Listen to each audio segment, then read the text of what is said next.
beforehand. Chosen was in one scene. He popped up at the end of season 4, and you look, how much is he going to be in this? And man, did he stole the show. He was great. But one of the scenes that he's in is with another character, new character, but an older character from Karate Kid 3, and that's Mike Barnes, played by Sean Kanan.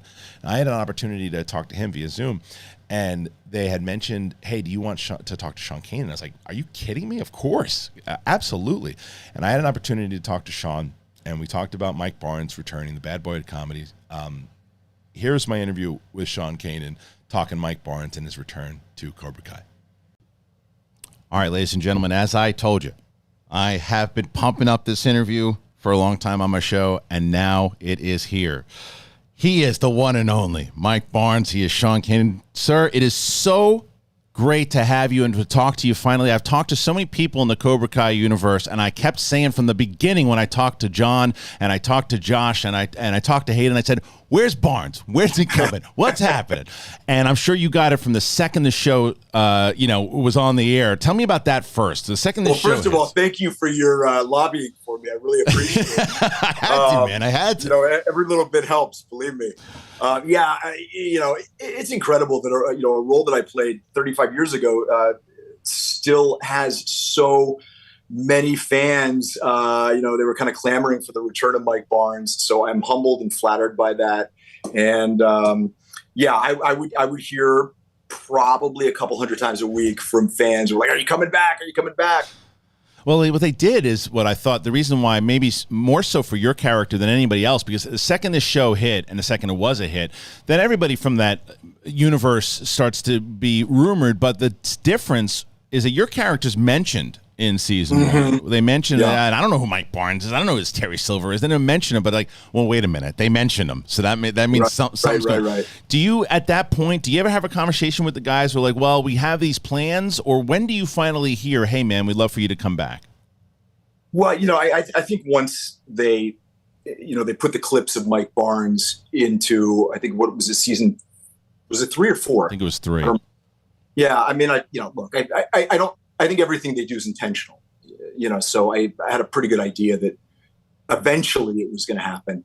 I think probably June or July of last year, I had a Zoom call with John Hurwitz and with Josh, and they said, okay, it's time. And I was like, yes. I was really excited. And then I started filming pretty soon after. It may have even been August, because it was pretty quick that I was like shooting off to Georgia to go film. Wow. That's pretty great. So, here's, as we made sure that we were putting this interview out after the series is dropped, because it's a spoiler that you're back. I mean, even though the picture comes out. So now that for people who haven't, I want to make sure that everybody knows, you haven't watched the season yet, then you shouldn't be watching this interview because you're about to be spoiled. So you've been warned. I think it was very smart the way they did it here, because they released the picture that you're back and they have you in that fighting stance. Yeah. And you're like, all right, well, there's the badass that I know. There's karate's bad boy. And then it's a bait and switch. It's a bait and switch. You're a good guy. It is and it isn't. I mean, one of the things I really liked about this little arc that I had was that it's not just sort of a simple redemptive arc. I mean, yes, I do get the opportunity to apologize to Daniel, which was certainly a long time coming. And we sort of see one aspect of Mike Barnes in episode 3. And then once Terry Silver burns his life down, we see Return of the Bad Boy. Yes. And so for me as an actor, it was great because I got to play, the two different poles of this guy. Well, that's true. You do get to see that thing that we knew from him back in Karate Kid 3, that viciousness, but it's kind of turned towards good, and which is as he's sitting there watching this thing that he built go up in flames, and then he's able to come back. The idea of it, they took all of Daniel's villains, the guys that just bullied him and beat the shit out of him for so long, that they fought together, and the fact that Barnes gets his comeuppance on Silver, it's got to be a lot of fun for an actor to do stuff like that. a blast. Yeah. I mean, it was so much fun. And, the one thing that I had, requested from the guys, I said, look, when I come back, I'd love for the character not to be this unidimensional character that it was in Karate Kid 3. And, that was very much by design. That's very specific to what John Avildsen wanted. And I said, look, let's try and do something that's got some different colors to it and maybe some humor. And, they were just wonderful about that. And, I think we were able to do it. You definitely were. You absolutely were. Because I had said, I was like, I wonder if they're going to, have him have this redemption thing, because they had done that obviously with Johnny up top and then Chosen. Yeah. So I'm like, are they going to do it with Barnes also? And they did. I'm like, okay, well, how's it going to play? And I think that you just nailed it, because I was worried about it. It's like, okay, well, he's just going to be good and that's all we're going to see him. And it's like, no, he's pissed. Right. He's pissed, and you're going to see why he was who he was. But so had you worked with William Zabka before any of this? I mean, I'm sure. Yeah. I hadn't worked with Billy, but what's interesting about that was in 1988, I was guest starring on a show for Fox Television. It was called Werewolf. And one of Billy's close friends at the time was the other guest star. So Billy came to the set and I was just, it's Billy Zabka. And so I got to know, so I've known Billy since 88. Oh, wow. And, we've done Comic-Con stuff throughout the years. And, we went to Vegas together, and he's just a fantastic, wonderful, talented guy. And it was such an honor to work with him and Ralph. And we had never worked together before. And, it was really, I think it was kind of hotly anticipated, the meeting of Mike Barnes and Johnny. Absolutely. And I love the fact that, it's like two Rams kind of locking horns for a second, but then it goes into kind of a mutual respect thing. And for me, the funniest line at least in any of my stuff, is when Johnny says, the bad boy's right. Absolutely. That he calls me the bad boy. I thought that was so funny. Yeah. I'm like 55 years old. He calls me the bad boy. But it's awesome though, because it's almost, I've talked to, when I talk to the guys, John, Josh, and Hayden about it, there's like Star Wars in there, there's wrestling, there's all these things. And like I don't know if you're a wrestling fan at all, but oh yeah, Barnes did a classic face turn, but like a Stone Cold Steve Austin face turn, you know what I mean? Absolutely. It's like, yeah, and it's one of those to where he's not going to be kissing babies anytime soon, but he's still going to be doing exactly what he's doing with Johnny. And there's these moments, the other thing though is that fight with Chosen up top, and it's like, it's, as a hardcore Karate Kid fan, I'm going, I know a million years I can never figure that the villain from 2 is fighting the villain from 3, but they're both not villains, they're both good guys now, through maturity and stuff. So that alone, tell me about that scene. That was amazing. I mean, given the fact that, Chosen is privy to sort of this, arcane knowledge of Miyagi-Do. Yeah. I think Mike Barnes held his own pretty well. That was a lot of fun. Yuji is just, he's so much fun. Such a great guy. We had a lot of fun doing that. What can I tell you? The fight scenes are always a lot of fun. Yeah.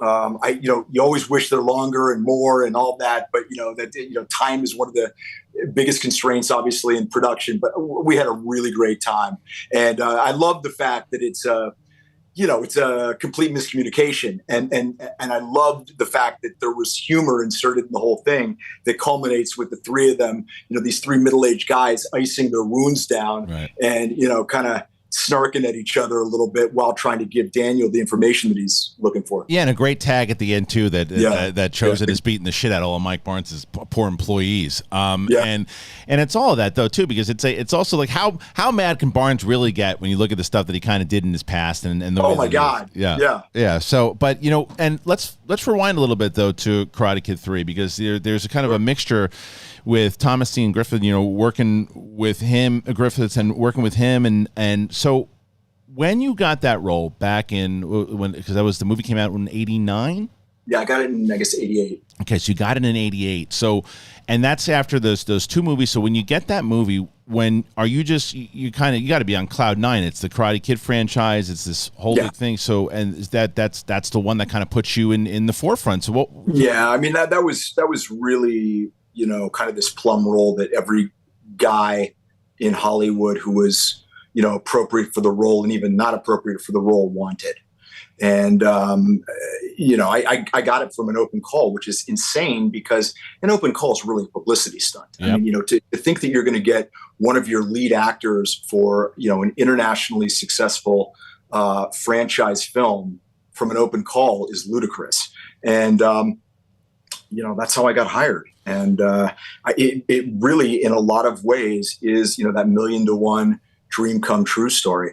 And that's what the whole franchise, even the fact that Avildsen, when that he made his name with Rocky, that whole thing, the way that all plays out, that you could see that someone could get cast that particular way. But the difference with with Zabka and yourself is that when Zabka's out there bullying Ralph Macchio, they're both pretty much kind of up and coming. Sure, Macchio had done Outsiders and other things too, but this was the big role. He's Ralph Macchio at this point. So when you're bullying him and kicking his ass, and I know you're acting, but you still got to be careful with the Golden Boy at that point, right? You got to be careful everything that you're doing. So how did you guys get along on that? The choreography, the first rule was, don't hurt Ralph, right. and right so.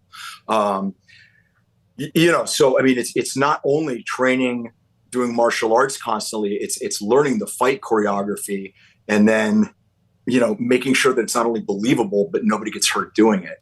So yeah, of course, that was definitely a concern of mine and a concern of everyone else's. Yeah, and it's like, as you said in the beginning of this conversation, where it's like 30 years later or whatever, and then you're brought back to the role, and it seemed like you didn't seem to have any hesitations with wanting to do it at this point. So it's like, why would you? Because I know that I remember, there were some things like when the show came out, and I've had this conversation many times with the guys that I'm as you can probably tell, a massive Karate Kid fan. And when it was announced, I said, I don't know, man. I don't know if they're going to be able to put enough love into this thing. And I was so happy to be wrong with what they did. But I'm sure actors like Elizabeth Shue, I had heard at one point was like, I don't know if I'm going to go back to the Karate Kid movie. And then she saw what it was like. So I think you're coming in at a very different time when it was like super like successful. It was already tried and true and tested. And it's just such a testament to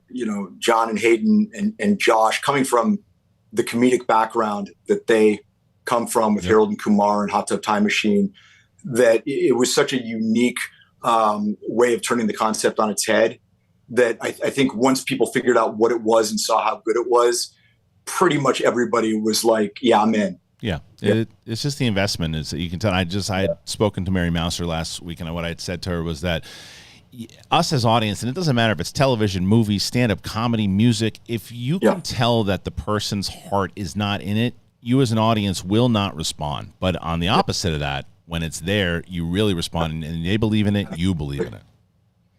Yeah. I don't think you should do any project that you're not passionate about. I mean, if you're going to do it to the best of your ability. And I was so stoked to become a part of it that for me, I didn't have to generate any enthusiasm. It was just, kind of flowing off me. Well, it looks like Barnes is going to get his business back from the with the Rembrandt. It looks like he's getting it back. Maybe a couple, right? Yeah, it seems like it. So obviously if there is words and you can't say anything about it, I don't want to get you in trouble. But do you feel Barnes would show up in this world again? Let's put it that way. I think so, absolutely. I feel like he rounds out the gang with Chosen and Johnny. I think he definitely has a score to settle with Terry Silver. Yeah. He certainly could. He's lost his wife apparently, and his furniture store is burned down.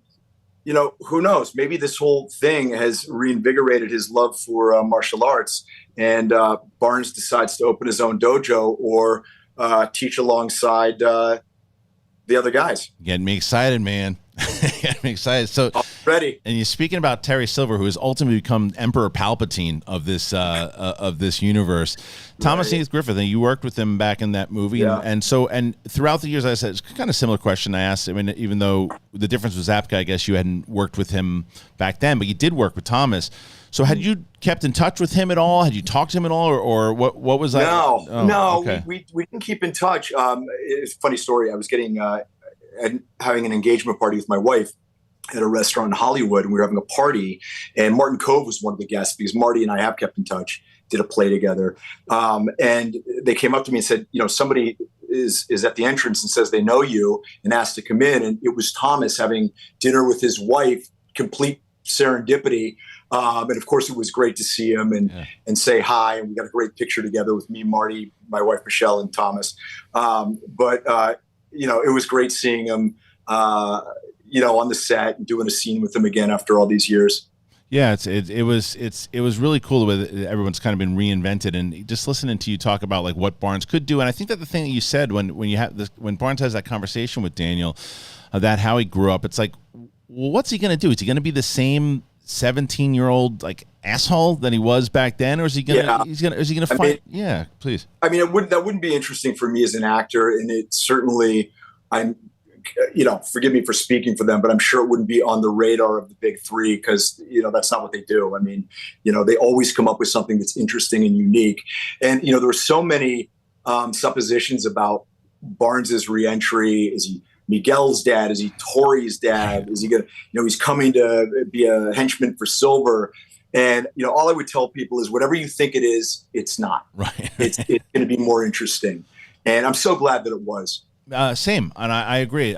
Was that always the plan for him? Was it always the plan for as long as you knew that was always kind of the plan, or was there ever that mention of, well, what do you think about coming and being him? No, I mean, the guys kind of, they were so gracious. They had me on a Zoom call, John and Josh, and they sort of, they were very receptive to listening to a little bit about what I had to say. And they said, well, we had this idea, and they mentioned the furniture store, and I truly didn't get it. I mean, I wasn't able to kind of see their vision. And I said, look, guys, who am I to tell you what is going to work in your universe? I trust you completely. Let's do it. And awesome. Sure enough, it was great.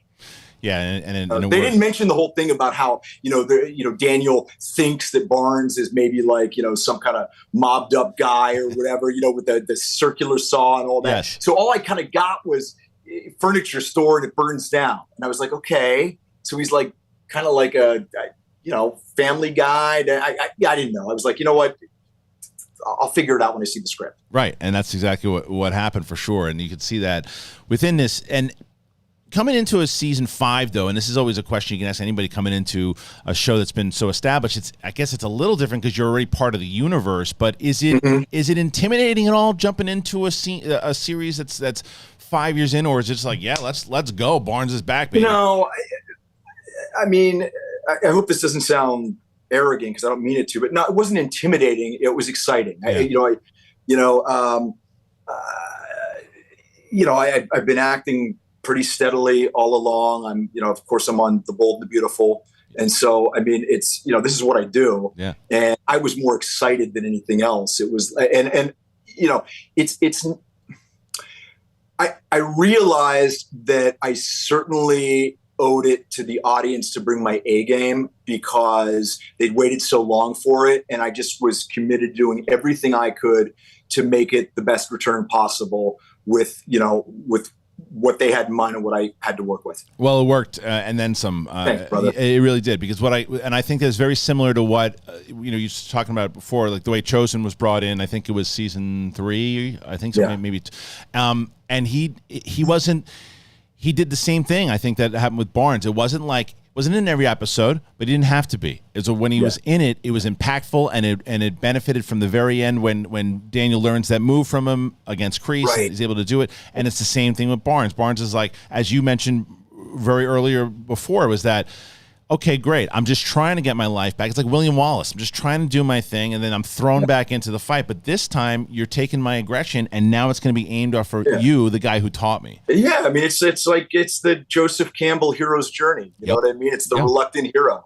Well, he went from the ordinary world into the magical world, and and it was great. It was great. I sincerely hope that there's more to come. Yeah, and that's why I mentioned like there's wrestling in there, the Star Wars. I see so many of the Star Wars stuff for sure, right, where you have all those characters. And what I've also seen with Cobra Kai is that, and you already said you'd been seeing it a lot before you were even recast on the show, was that the kind of fandom that is involved with this show already, because the Karate Kid alone had a fandom, but now coupled with this kind of digital age now and the way that with Comic-Cons and all these things, it's got to be. Are there people like even on Bold and Beautiful? Are there people like geeking out trying to get spoilers out of it? I mean, okay. First of all, I'll answer that question first. Absolutely. My daughter on Bold and Beautiful is played by an actress named Annika Noel, and she's a martial artist, and her dressing room is next to mine, and it's like she is so into it. I love it. And can't wait for it. And the other day I was at a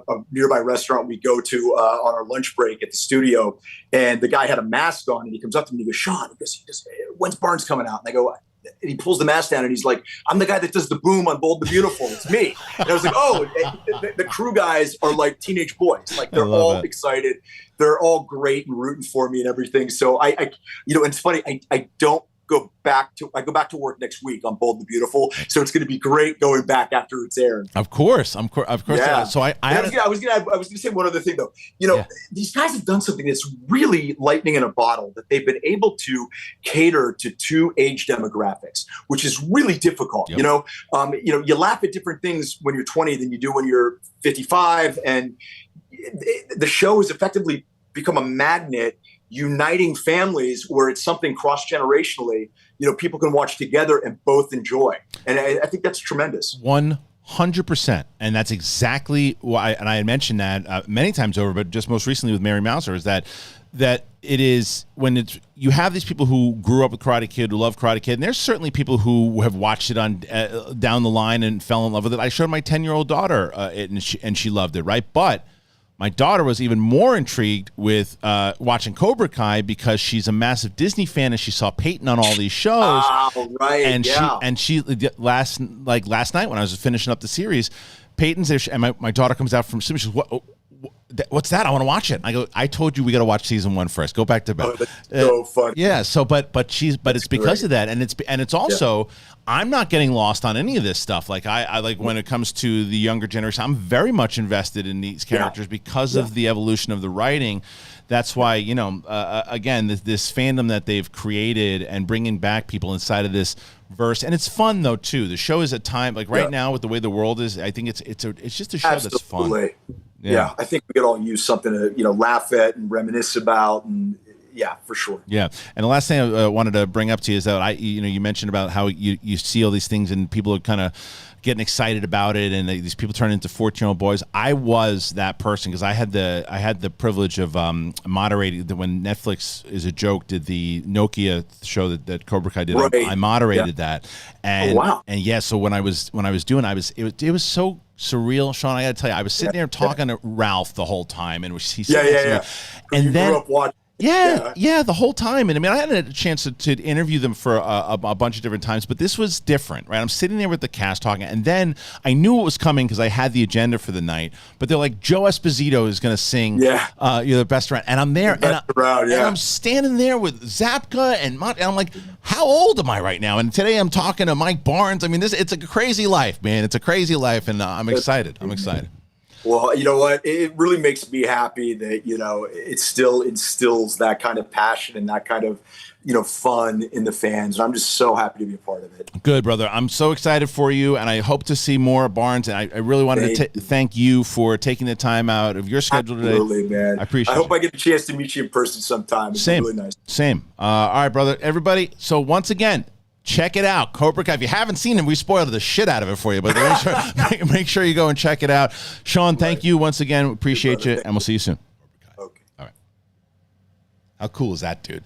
I loved talking to him, man.